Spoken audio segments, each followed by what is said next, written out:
She's originally from the UK, but when her life changed overnight, she created a new life in Indonesia. Welcome to the show, Alice Readman. Thank you, Amanda. Yes, it's true. I now live in Indonesia and very, very happy that this happened to me. Oh my I goodness. created it, but yeah, that it happened. I love this. So I know you're really, really hot over there today. What is the temperature right now? Maybe 30. I mean, we have Nice. high humidity. I'm not quite sure, to be honest. I have to check on my phone, but I think around, it's usually about 28 every day, but the humidity is actually quite high. So I have the aircon Right. on. I'm still hot. So for the people who are used to Fahrenheit, that would be about 30 Celsius would be about 86 degrees Fahrenheit. That's pretty warm, but when you start talking about adding all that humidity in there, holy cow, not fun. So you're originally from the UK. What part of the UK? Well, I was born in London, but when I was a baby, my parents moved down to the south coast of England.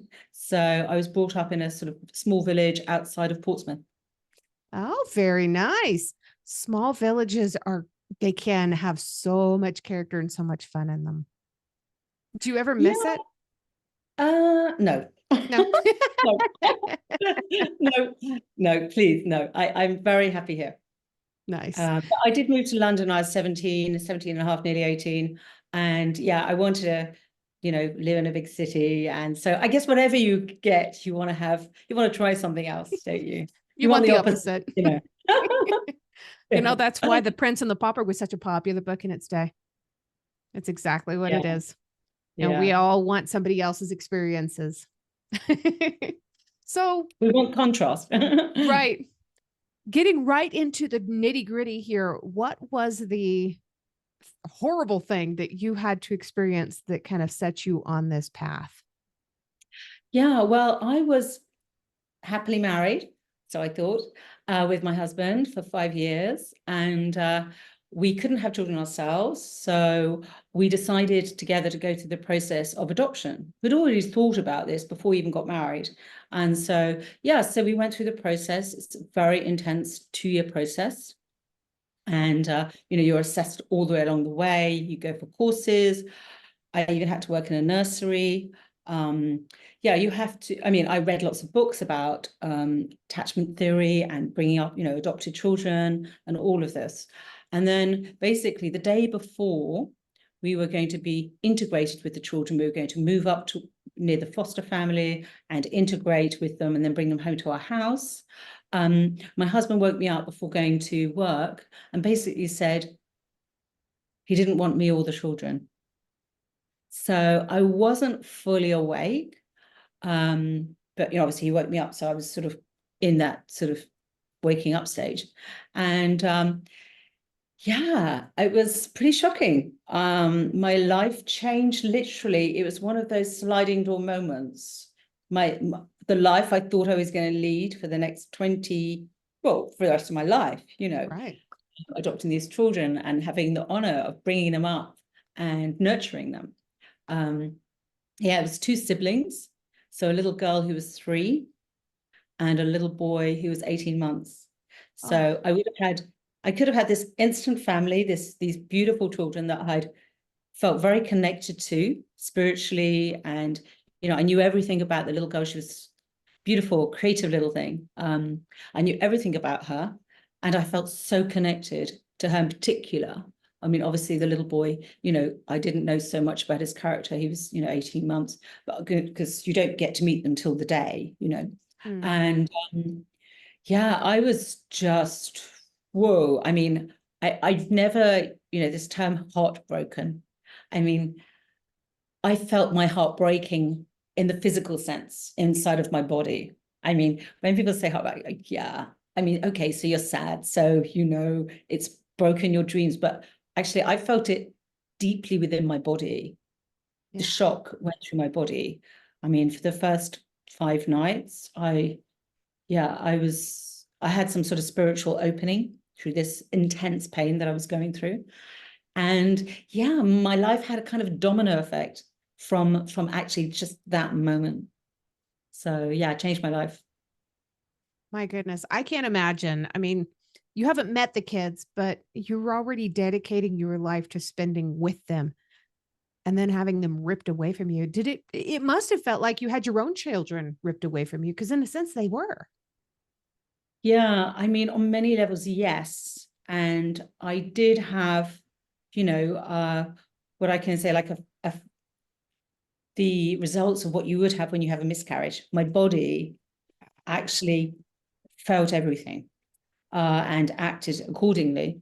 Um, and so, yes, I did. I mean, it was like a death. I mean, it was a death. I mean, it wasn't a physical death. Thankfully, there, would find another beautiful family, although I was never allowed to know any information about it. But I trusted that the universe would give these beautiful children, these very special children, a beautiful home where they would be with the right parents. And yeah, so it was huge grief. And yeah, and obviously the rejection from my partner. I mean, that's obviously very damaging as well. So I had a sort of double whammy, really. And especially in the nature it was told. I mean, I'm a very adaptable kind of person. I've had lots of life experiences. My father died when I was in my early 30s, which was a big experience for me. And yeah, I knew I could manage it. I was told by source or the angels or whoever were talking to me, they said, thankfully, they said sort of 2 days in, something like, it's okay. There's a gift in this experience. And I trusted that. And I suppose that gave me hope that I knew no matter what happened to me, no one was ruining my life. But yes, obviously, for years later, I had to come to terms with the grief and loss that I would never be a mother. And yeah, that I'd lost the children that I had so much connection with. And yeah, that was my opportunity to be a mother. Yeah. What were the first few weeks like after something like that happened? Absolutely otherworldly in the real sense of otherworldliness. And then also being on this planet in this sort of 3D world. Um, Hectic. I mean, everyone, including obviously myself, was in shock. But it's like when you adopt children, all your family and all your friends know, everyone knows. You have to tell everyone. I mean, I even had her register in a nursery for a few mornings just to adapt and make friends and paint and do lovely things, because they suggest that. So I done everything they suggested. And so, yeah, it was shocking for me. It was devastating for like my mother and all my siblings. I didn't actually get round to telling my friends, to be honest, because they knew I was doing 10 days with the children. I would be in isolation. And the devastation around me and the devastation that happened to me, I wasn't actually able to tell my friends until weeks later, because what happened, I was lucky.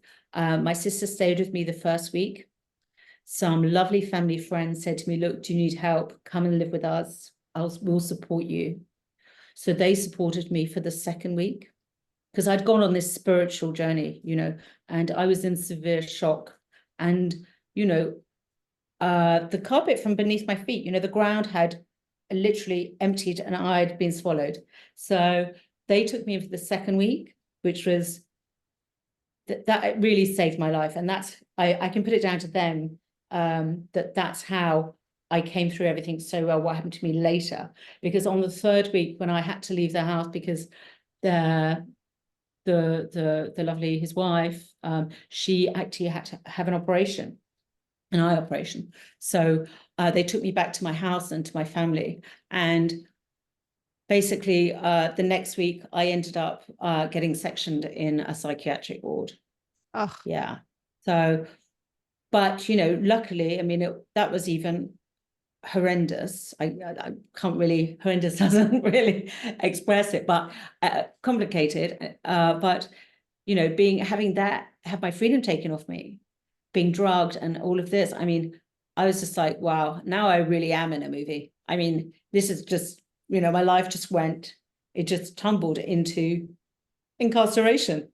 right. We're stacking trauma on top of trauma on top of trauma. You've already been Yeah. through something absolutely horrible. Your whole life is falling apart. and you're thrown in a psychiatric ward. Mhm. They're the ones that are nuts. Yeah. I mean, I did say to them, I'm suffering from grief. Yeah. But I think they just treat everyone the same. And basically, you get heavily drugged, which actually, the really bad panic attack, the heart panic attack that I told you that I experienced on the first few days, the first few nights of the news, again, what happened to me? I thought I was dying again. I'm like, no, I'm staying. I'm not dying. This happened the first week. I was like, no, I'm holding on. I'm not going anywhere. So I had that again. And so I tried to speak to some of the staff to say I can't breathe. And now I can't even talk. I trying to write a message saying to them, I need oxygen or something. No help. I just took myself back to bed. And I basically, one of the skills my lovely family friend had told me to do, he said, write everything down, Alice. Write everything down. Date it, time it. That is your evidence. And that was the biggest gift I could have been given, because I was already into journaling and all that kind of stuff anyway, envisioning and journaling. I would do that kind of thing anyway.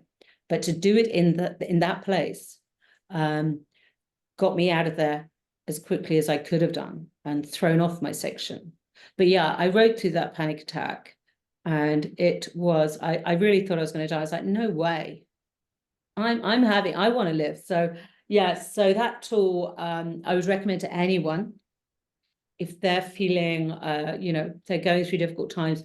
Write it out, because the physical thing of writing with a pen through your arm to the heart to the brain, it's just like expressing how you feel when you can't tell anyone, when you're isolated, depressed, or any problem you have, as long as you're able, to write, to put it out there. If you can't write, scribble, doodle, do something, load your pain, offload. Yeah. So that saved me, really, journaling through the whole experience. I tell Hence the book. people, yeah, exactly. I tell people all the time that one of the strongest trauma reactions that we can have is a need for control. When we feel like we've lost control of something or some part of our life or our life in general, we have this overwhelming need to control it as much as possible, and we can't. There are very few things in life that we can control, but being able to write, being able to paint, being able to cook, you can control what goes on the paper or the canvas. You can control how much flour goes on in the bowl.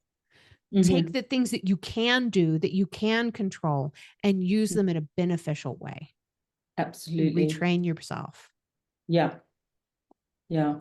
I mean, sometimes, some of my journals on that time, obviously I haven't looked back at them, but I mean, they were pretty chaotic, because obviously I was put on very heavy drugs for bipolar. Yeah. Not fun.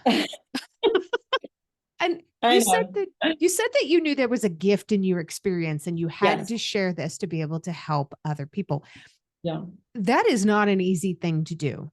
I think No. that there is truly a gift in all experiences. And we have to look sometimes really hard to find it, but it's there. I Yeah. mean, it took me years to come to that realization. How long did it take for you to really come around to that thought? Well, I was told I had to write a book. So as soon as I got out and I was sort of living somewhere, I actually did write the first draft, because I had to write it just for myself, because I was still saying to myself, did this really happen? Have I gone through another dimension here? Because how is it I could be married, about to adopt 2 children, be a responsible adult, be a person that's actually been gone through 2 courts to have been allowed to adopt these children, and then suddenly I'm a no one. I'm not allowed to adopt children. I'm not allowed to, have that responsibility. And actually, I don't have a life. I mean, I didn't have a life. I didn't have anything, you know. And the life I had, I didn't like at all. So yeah, I wrote the first draft, because then it really grounded me, like, yes, that did happen. Yes, I did say that to you. Yes, that did happen. And I was like, okay. And then that was good for me, because it gave me, I was lost. I was like, what am I going to do with me? But where do we go here?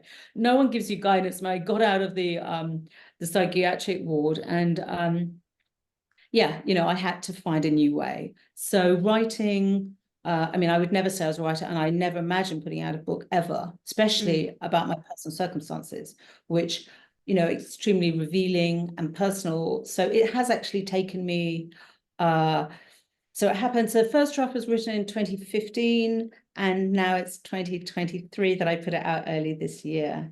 So Wow. I wasn't ready beforehand. I couldn't hold it. It was too much. I was, I'm sure you can understand this. I felt too shamed. I felt too vulnerable.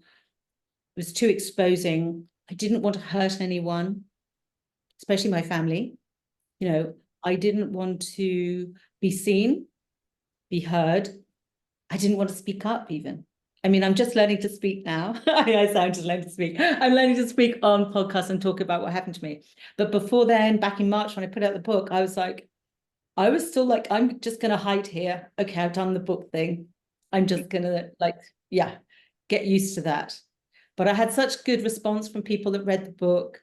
And also what I realized is when people read the book, they go through their own journey, and whatever they feel, and sometimes it is quite deep, depending where they are in their life, or depending what mood they are when you read the book, because it's all about, we can read the same book at different time. And it's like, yeah, another time we can feel something very deeply. So, whatever experience that people have when they read it, it's their experience, and it's not to do with me.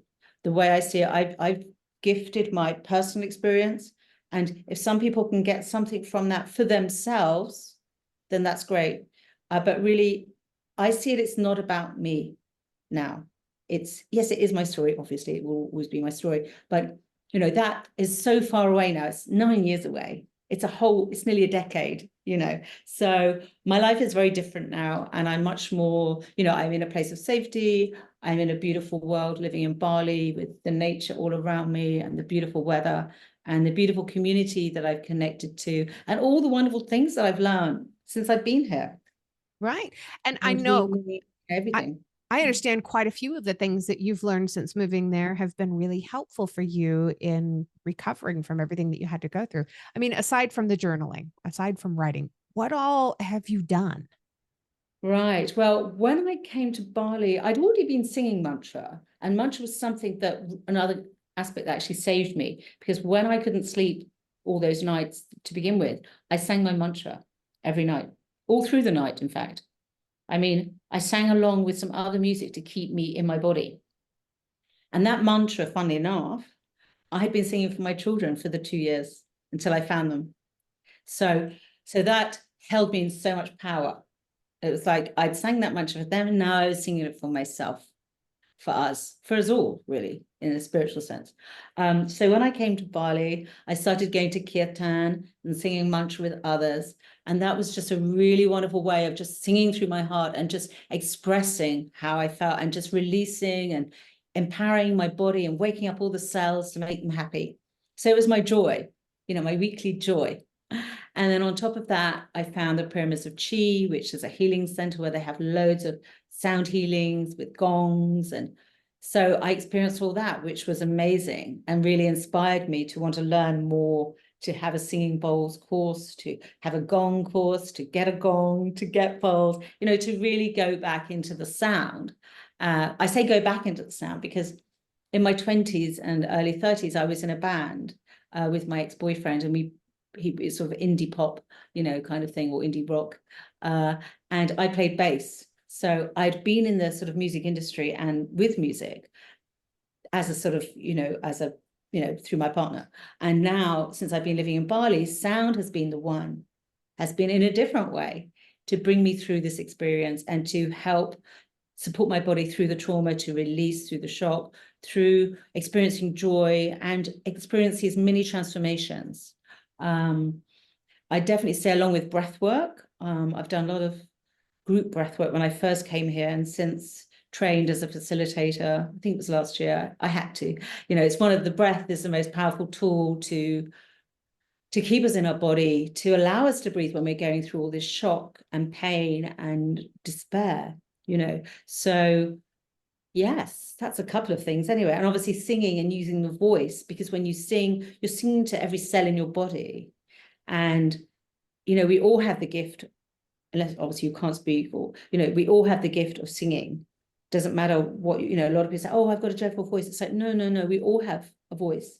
It's just about, you know, speaking to your body, singing, making sounds. You don't have to sing words. You don't have to be Mariah Carey or somebody, you know, big like that. But we've all got a voice, and it's very freeing and liberating to use your voice, to express your voice. So now I'm actually making little songs and learning new instruments. So that's been really, yeah, I learned the harmonium a couple of years ago because I had to, because, you know, like the harmonium is such a, in Kirtan, is such a powerful instrument that is That's my so, niece's favorite instrument. oh, really? Yeah. She It, loves it it. really spoke to me. So I had to learn that. So I did. And then recently I've got a guitar and a little acoustic guitar, and I'm learning. I've got my first chords, and I wrote a song. So I got somebody to help me work out what the chords were. So I'm just learning that now. And I'm just, yeah, we can do anything at any time. And this is what it's really showing me. I'd never thought that I would write songs. I thought, no, my ex-boyfriend, he writes songs, he's the songwriter, he's this, he's a guitarist, and, you know, I'm just a little bass player in the background. But it's like, no, we can all write songs, we can all sing, we can all write, we can all express our creativity. And by trying these different ways of expression, we can find what we want to do, or we can do all of it. Why not? Yeah. We don't have to be Fantastic. a professional published, you know, writer. You know, I self-published. You don't have to do it, you know. We can just do it however, just play with friends and jam. Yeah. Just sing, go and join a choir or sing with friends, or, you know, I think this creativity, that's the one thing I'd say is one of the key things for me, that besides connection with other people, creativity, finding ways of expressing yourself is what sort of nourishes your soul and can bring more joy into your life. And that's really key. Tell me about your book. It's called I Am Alice, Break Up, Break Down, Breakthrough. I Yes. love the cover of this book. These are some of my most favorite colors, but correct me if I'm wrong. That is a lotus flower. Yes. Yes, it is. I love it. Tell me about how you came up with this idea and tell me something about the book. Yeah. Oh, I was going to say about the cover. Well, my friend designed the cover because I trained as a graphic Oh, designer. Yeah, it's another one of the things I did. I did many things, but I was also a graphic designer. But because I was writing the book and doing everything in the book, you know, I didn't have the mental space to also do the cover. So I asked a friend that I worked with, and she came up with a flower. I think it was frangipani to begin with, and I was like, it's good, but I really wanted, because I'd done the graphic, and so I just, you know, with the typeface, sorry. And so it goes into like a pyramid, you know. And I wanted a lotus, but then I wanted vines. I wanted it to be growing and budding, you know. So she came up with this, because obviously lotuses don't actually look like this, but we're all in different stages of, you know, transformation. And so, yeah, so that's my beautiful friend that yeah, came up with that. Yeah, the book. Sorry, what was the question about the book? tell me a little bit about it. Why, Okay. how do you think that it would help other people? Yeah, well, I feel it will help other people because it's telling my true story.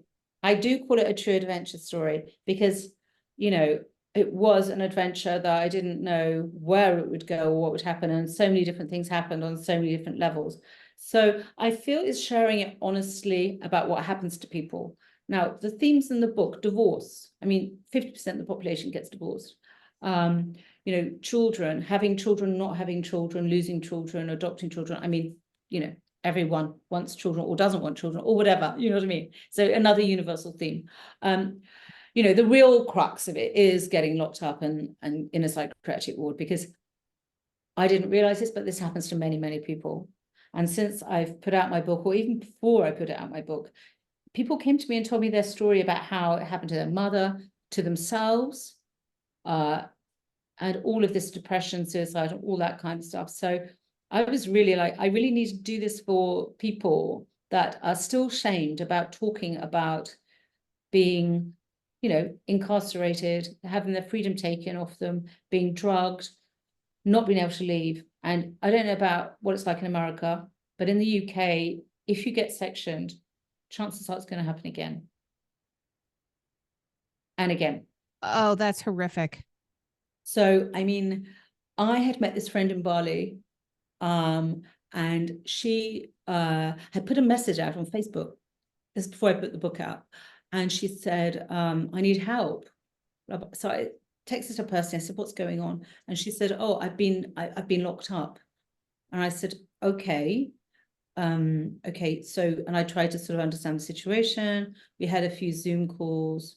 And then she told me she'd already been locked up 3 times during 2020. And it was all like kind of misinformation, misunderstanding, you know. And anyway, she did manage to get out. But, you know, she had been locked up 4 times by the end of it. And, you know, she did recover and everything. But it's just like, I know this happens, you know, to people. And it's not the way, in my opinion, that it's the way to move on with supporting people through difficult circumstances. And like for myself, for grief, I mean, I don't really think that's a way to treat somebody going through grief. But yes, I mean, so I think it could appeal to many people. It's taking you on a journey, and you can take whatever layer of the story you like. I mean, it's, you know, it has lots of parallels, I believe, to other things going on in the world, which I read into when I was reading my book myself afterwards. So yeah, I think it's got on many dimensions you can read it, spiritually, you know, mentally, yeah, on many levels. And it shows my recovery. I know I'm very much looking forward to getting my copy. I can't wait till it gets here. But you also have a podcast Yes, with I do. almost the same cover. It's just a little bit, it's a different color for the background. It's Yes. still this ongoing theme of the beautiful flower that you are. I don't know if you see it that way or not, but this is exactly the way I see it.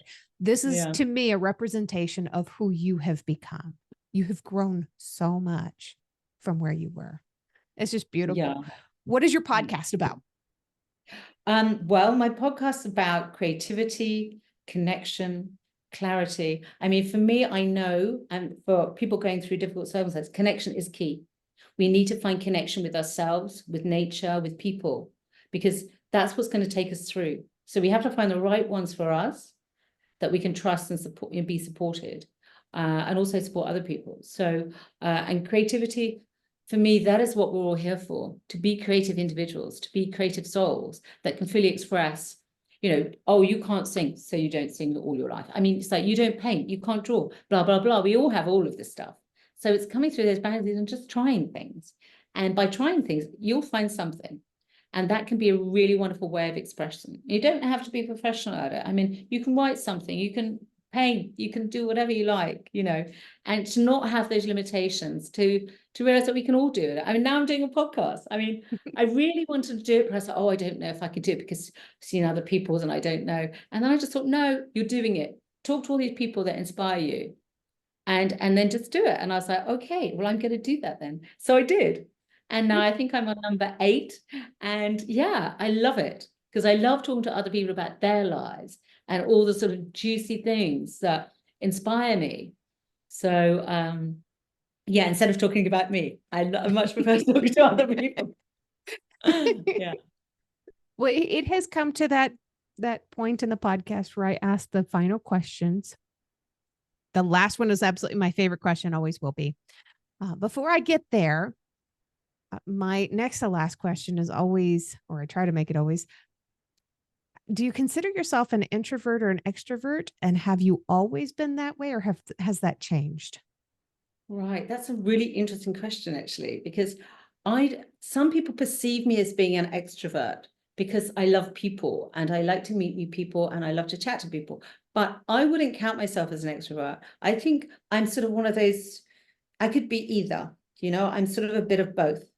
Um, you know, so yeah, so I don't think I'm categorized either one or the other, because I'm definitely not an extrovert, but then I can't say I'm a total introvert. So I'm sort of half and a half. 50-50. All right. And my last question, always my favorite, and it always changes depending on how you feel. What is one thing that you love about yourself right now that's not related to your physical appearance? Wow. Enthusiasm. Can I say that? because I Absolutely. love the fact that I'm always being recharged by so much around me. Like if it's not the people I meet, the music I hear, nature, my cat, who's very demanding, but still, it's yeah, enthusiasm or inspiration. There's always something to be inspired about. Now I'm giving you more words, but yeah, being inspired and enthusiasm, they sort of kind of go together, really. They sort of bounce off each other. Yeah.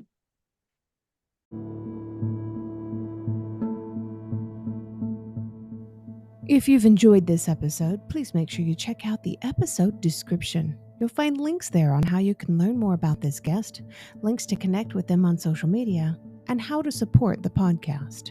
Remember, I don't get paid to do this. My boss is a bit tight-fisted, but I can say that. I work for myself.